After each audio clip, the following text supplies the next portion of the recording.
the structures around the ovary will look very similar. So we move the colon out of the way a little bit. Here's the ovary up here against the dorsal body wall. And I haven't cleared them away, but you can see the ovarian artery and vein run to that.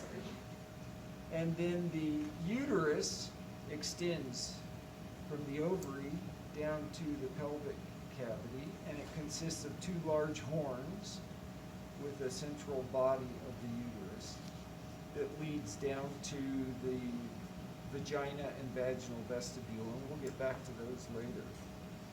Now the ovary and the uterus are supported by a large mesentery that attaches to the dorsal body wall, and that large mesentery collectively is called the broad ligament because of its shape and extent. The broad ligament is subdivided according to which organs it's attached to.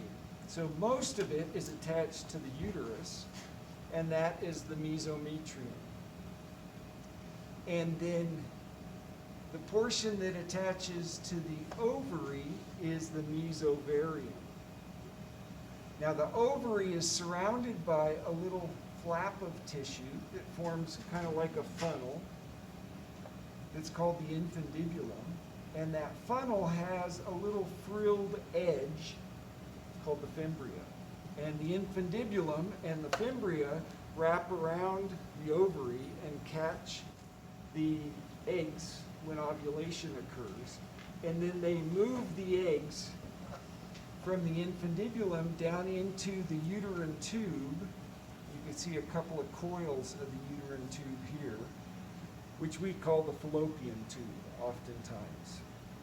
And the fallopian tube or uterine tube then dumps into the tip of the horn of the uterus, and the eggs usually are fertilized in the fallopian tube or in the cranial parts of the uterus, and then they're implanted in the uterus. And we have probably a couple of kittens on each side here, but they're really early stage. And the fallopian tube or uterine tube has a membrane attaching it to the broad ligament, and that membrane is the mesosalpinx, because salpinx means trumpet, and that fallopian tube opens up with the infundibulum kind of like a trumpet. And at the base of the infundibulum is an opening into the uterine tube, and that's usually pretty hard to see on these because it's really small, and that's the ostium tubae. And the ostium tubae is where the egg goes, is moved to go into the uterine tube.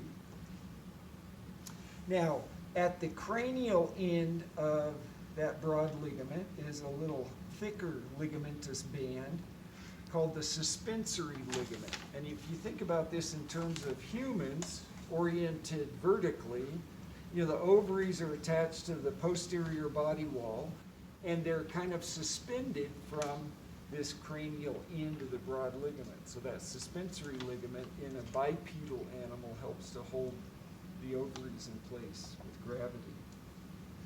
Trying to see if they're yeah, there's one other ligament that attaches a thickening of that mesentery that attaches the ovary to the uterus, and that thickening is called the ovarian ligament. And so you have a suspensory ligament and then an ovarian ligament that are on either cranial and caudal end of the ovary. And again, for these ovaries, you can see those much larger and with follicles that are ready, Graafian follicles and atretic follicles, or corpus lutea in the other specimens that we have. Okay, then the uterus has a muscular sphincter here, the cervix. It's not opened up here, but you can see how the uterus is large and expansive up above, and then it narrows down right here, and that's where the cervix is, and then the cervix empties into the vagina, And so the kittens would travel down through the vagina, and out near the surface, it empties into a space. I've kind of opened this up a little bit, called the vaginal vestibule. And the vaginal vestibule is where the reproductive system and the excretory system both empty.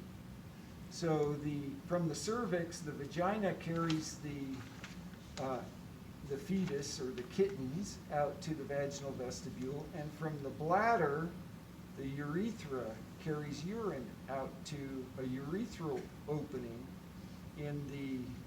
on these guys it'd be kind of the ventral or cranial wall of the vaginal vestibule. Now with the excretory system, the bladder has 3 ligaments that hold it. One is attached to the mid-ventral wall, and that's the median vesicle ligament. Vesicle means bladder.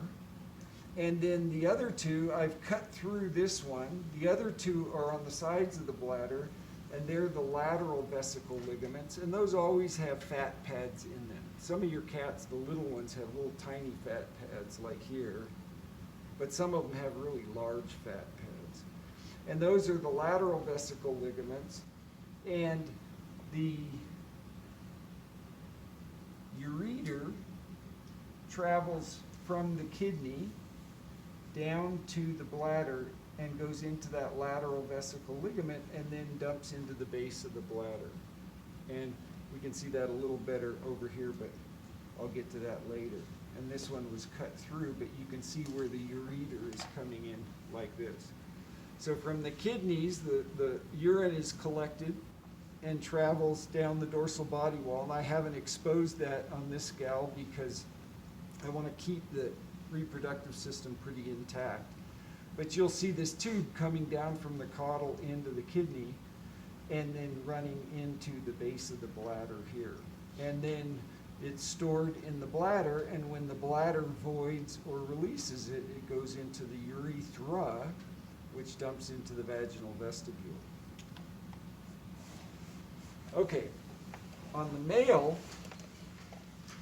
male's a little tricky if you're dissecting out your males, and unfortunately, this one's kind of gunky.